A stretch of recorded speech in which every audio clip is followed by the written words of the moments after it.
Belezinha? Vamos continuar? Então vamos lá, a gente já viu a diferença entre contribuição confederativa e contribuição sindical. A sindical tem natureza tributária, a confederativa tem natureza contratual, por isso confederativa. Até só lembrar do com que você vai lembrar do contrato. Tranquilos? Sussa? Bora! Ninguém será obrigado a filiar-se ou manter-se filiado a sindicato. É obrigatória a participação dos sindicatos em negociações coletivas de trabalho. Quando a gente fala em liberdade sindical, é exatamente isso. Você não é obrigado a ter uma filiação, mas o sindicato é obrigado a atuar em determinadas negociações, são as negociações coletivas. Greve, remuneração, férias coletivas, o sindicato tem que estar presente porque ele é a primeira linha de defesa dos interesses do trabalhador, né? O aposentado filiado, isso aqui costuma cair muito em prova. O aposentado filiado tem direito a votar e ser votado nas organizações sindicais. Isso aqui é muito interessante. A gente observa bastante a questão de que aposentou, tá offline, né? Tá fora. Mas aqui nos sindicatos não. Mesmo o aposentado, ele pode se manter sindicalizado e participar ativamente das atividades sindicais. Ele pode votar e inclusive ser votado, por exemplo. Ele pode ser um presidente do sindicato, um diretor. Tudo vai depender da atuação dele. É vedada a dispensa do empregado sindicalizado a partir do registro da candidatura a cargo de direção ou representação sindical. E se eleito, ainda que suplente, até um ano após o final do mandato. Olha só, isso aqui a gente chama de estabilidade sindical. O trabalhador da iniciativa privada, ele não detém estabilidade como servidor público. E quando eu falo servidor público, eu estou falando do estatutário, né? Que é o que não é estatutário, é o seletista que trabalha para a administração, ele se chama empregado público. Essa estabilidade sindical aqui dá àquele que participa da direção ou da presidência do sindicato a garantia de que ele não será demitido enquanto ele desempenhar essa atividade.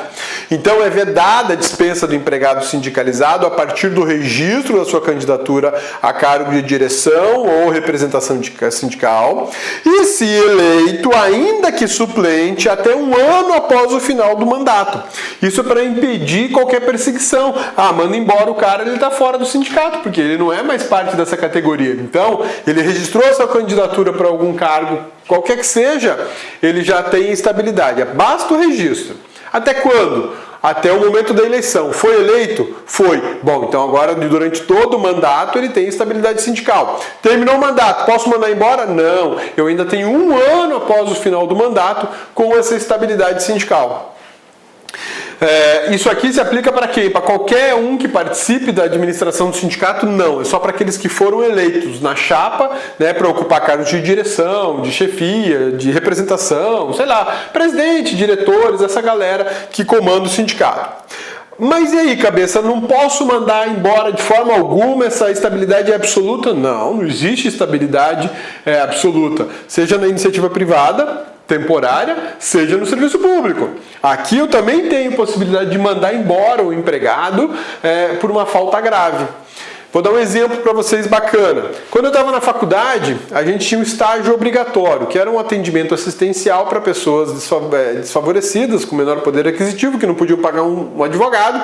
Então a gente fazia o trabalho como se fosse defensoria pública, só que estagiários supervisionados por professores. Um dos processos que eu peguei foi a demissão de um motorista enquanto ele era diretor do Sindicato de Motoristas da Construção Civil, acho que era isso. Não lembro exatamente, mas acho que era isso. E aí ele questionava que ele não podia ser demitido sem ter a prova de que ele cometeu uma falta grave. Aí eu fui atrás da situação dele e descobri que existia um inquérito trabalhista na Justiça do Trabalho, um inquérito trabalhista, exatamente. O empregador ajuizou um inquérito trabalhista, uma ação, para investigar uma situação que ele estava sendo acusado. Estavam acusando ele de desviar concreto da construção civil. Tem aquele caminhão que fica rodando concreto para levar para o prédio, para a construção, então ele era motorista daquele caminhão. E aí ele foi acusado de que no meio do caminho ele parava numa outra obra e soltava cimento lá, né? E isso é por metro cúbico, então chegava na obra que ele deveria entregar, tinha uma quantidade inferior. Foi acusado disso e foi mandado embora. Mas o que eu descobri? Que, na verdade, antes de ser mandado embora, já existia uma investigação trabalhista, um inquérito trabalhista, né? Que é uma ação ajuizada pelo empregador, e o juiz já tinha reconhecido naquele processo que ele tinha pisado na bola. Ouviram testemunhas que ele estava desviando realmente cimento. Não teve o que fazer, não teve o que fazer. Foi só o acerto lá, como se fosse uma demissão com justa causa. E mesmo fazendo parte do sindicato, ele rodou, ele foi demitido. Né? Mas ele ficou comprovado nessa investigação trabalhista que ele praticou uma falta grave. Aí ele pode ser mandado embora, mesmo ocupando um cargo de direção ou representação sindical. Belezinha? Sussa, tranquilos? Direitos coletivos do trabalhador. Greve é direito assegurado a todo trabalhador, da iniciativa privada ou do serviço público. Tá? Para os dois. E, na verdade, a lei que regula a greve na iniciativa privada ela é aplicada para o serviço público. Ela é aplicada para o serviço público. Mecanismos de defesa de direitos inerentes a uma categoria profissional. A greve é, talvez, hoje, o mecanismo de defesa dos interesses trabalhistas mais eficientes que exista. Tá? Por quê? Porque quando eu faço greve, eu consigo chamar a atenção do empregador para que ele, de alguma maneira, negocie ou conceda aquilo que eu estou pedindo. Isso é justamente uma ferramenta à disposição do trabalhador que garante a ele a tutela dos seus interesses. Nem sempre funciona, porque às vezes você tem um empregador que é um cara muito difícil, um grupo de empresas, indústrias, uma classe econômica muito forte, eles não cedem, né? E preferem recontratar todo mundo, o que seria o caos, né? Seria um absurdo. Mandar todo mundo embora e recontratar pessoas novas. Aliás, existe até jurisprudência dizendo que isso não pode ser feito, né? Enfim. Mas o fato é que a greve é um grande instrumento de defesa de interesses do trabalhador.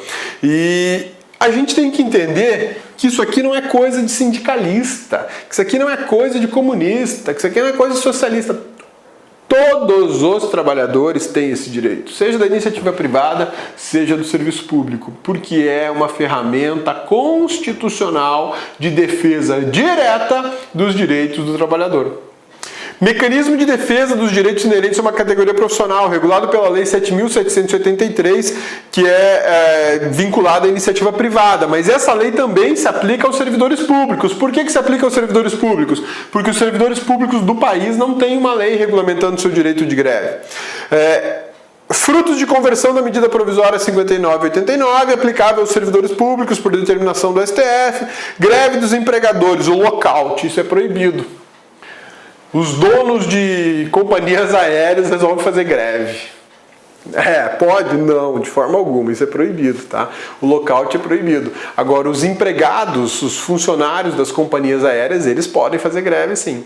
Cabeça, existe alguma categoria profissional que não pode fazer greve? Sim, tem, os militares. Os militares são proibidos terminantemente de fazer greves. Por posição do Supremo Tribunal Federal, isso a gente vai estudar melhor lá na administração pública, os policiais civis não podem mais fazer greve também. Uma interpretação do Supremo. Cabeça, mas eles não são militares. Não, eles não são militares, mas eles são policiais civis. O Supremo entendeu que policiais civis têm uma atividade vinculada à segurança pública, como os militares têm uma atividade vinculada à segurança pública. Então, por essa razão, eles não podem fazer greve também. É uma coisa complicadinha, né? O Supremo deu uma interpretação causando prejuízo a direitos fundamentais de trabalhadores, porque a atividade de segurança pública é essencial para a manutenção da ordem pública, portanto, eu não posso ter greve de policiais. Isso é questionável, é polêmico. Eu, particularmente, entendo que os policiais civis podem fazer greve, sim, né? Mas, enfim, na tua prova você tem que marcar aquilo que o Supremo Tribunal Federal entende que é correto. E que hoje o que o Supremo Tribunal Federal entende que é correto é que policiais civis não podem fazer greve, assim como os militares também não podem fazer greve, tá bom? Súmulas vinculantes importantes sobre esse assunto. O que rola? Salvo nos casos previstos na Constituição, o salário mínimo não pode ser usado como um indexador de base de cálculo de vantagem para servidores públicos ou de empregados públicos, nem sequer substituído por decisão judicial. O que é isso? Eu, durante muito tempo, brincava com os meus colegas de trabalho, né? Porque a União ficou 10 anos sem nos dar qualquer tipo de correção salarial dentro do Ministério Público da União e dentro do Judiciário da União. Durante 10 anos ela não deu nenhuma reposição salarial, nem a correção do RGA anualmente garantida, nem isso, né? Aí eu brincava, pô, eu quero que converta o meu salário, os meus vencimentos de servidor público do Ministério Público da União para salário mínimo. Pô, você é louco? Não, é que aí pelo menos todo ano muda e melhora a minha remuneração, né? Brincando com meus colegas, mas a gente sabe que é proibido, isso é vedado. Eu não posso simplesmente chegar para o juiz e falar, juizão, quero que reconheça o direito que a minha remuneração de vencimentos agora seja reconhecida como salários mínimos. Converte aí e eu quero receber em salários mínimos. Aí todo ano eu tenho um aumento. Todo ano tem aumento de salário mínimo. Pelo menos uns 10% está rolando nos últimos anos. Na faixa de 7% a 12% é o que está acontecendo nos últimos anos. E os servidores públicos da União ficaram 10 anos sem qualquer reajuste, tá? Mas essa súmula impede isso, não é possível. Olha o que fala a súmula vinculante número 6. Não viola a Constituição o estabelecimento de remuneração inferior ao salário mínimo para as praças prestadoras de serviço militar inicial, que foi o que a gente já tinha discutido em aula, né? Que o Supremo tem posicionamentos, muitas vezes, que contrariam a própria Constituição Federal. Um deles é esse, né? A Constituição fala que não pode existir salário inferior ao salário mínimo, mas eles reconheceram que para os praças do serviço militar, a gurizada que presta serviço militar obrigatório, eles não podem receber nem o salário mínimo. Eu acho isso uma ofensa à dignidade do trabalhador, uma ofensa à dignidade humana, admitir que dentro de uma mesma corporação um grupo receba algo inferior a R$880 e tenha que trabalhar como outro grupo. Isso para mim é absurdo. Mas enfim, o Supremo falou, tá falado. Na tua prova, se te perguntarem que em hipótese alguma se pode pagar menos que um salário mínimo para o trabalhador, mentira, é falso. Porque a súmula vinculante número 6 autoriza que para praças militares, a gurizada do serviço militar obrigatório, eles podem receber algo inferior ao salário mínimo.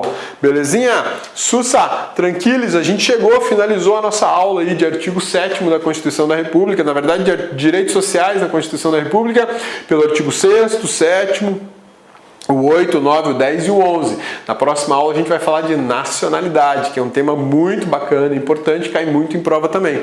Essa aula foi produzida com base na Constituição Federal, súmulas do Supremo, o livro Direito Constitucional Descomplicado dos professores Marcelo Alexandrino e Vicente Paulo e o livro do professor Pedro Lenza, Direito Constitucional Esquematizado. Tá? Foram livros que eu utilizei para a produção dessa aula aqui. Belezinha? Sussa, tranquilos? Quer seguir o Cabeça? Segue o Cabeça aqui, ó, no Mais Administrativo e no maisconstitucional.com.br. São os sites do Cabeça onde você vai encontrar informações de direito constitucional e de direito administrativo, tudo pensando em concurso público. Lista de exercícios para download, artigos que o Cabeça escreve, enfim, tem bastante coisa lá e logo logo vai ter mais, se Deus quiser. Siga o Cabeça no Instagram, Rodrigo Abelmonte, pode me mandar uns directs lá, eu respondo mais rápido o direct do que o e-mail, né? No Periscope, onde o Cabeça faz lives ao vivo, transmissões gratuitas pelo Periscope, Rodrigo Abelmonte. Lembrando que o Periscope é um aplicativo para celulares Android e iOS, mas se você não tem ou não quer baixar, o seu celular não tem esse sistema Android, não tem sistema iOS, e você não pode trocar de aparelho e tal, você pode assistir do computador. É só você acessar www.periscope.tv/Rodrigo Abelmonte. Você vai cair no meu canal e vai poder assistir todas as lives que eu já fiz, são mais de 100. Então lá, pode ir lá assistir, né? E aqui, ó, no Facebook, Rodrigo Abelmonte, mesma coisa. Pode procurar o Cabeça, vai lá, dá um like, curte, me adiciona como teu amigão. Belezinha? Sussa, tranquilos? Meu amigão, bonitona, muito obrigado pela escolha do LAC Concursos, obrigado pela paciência. A gente limou direitos sociais. É lógico, não foi tudo. A gente tem ainda a ordem social lá para o final da Constituição, que é uma parte gigante, é quase 1/3 da Constituição. Mas os direitos sociais, como direitos fundamentais, ó, passamos a régua. Belezinha? Forte abraço, bons estudos e até a próxima aula.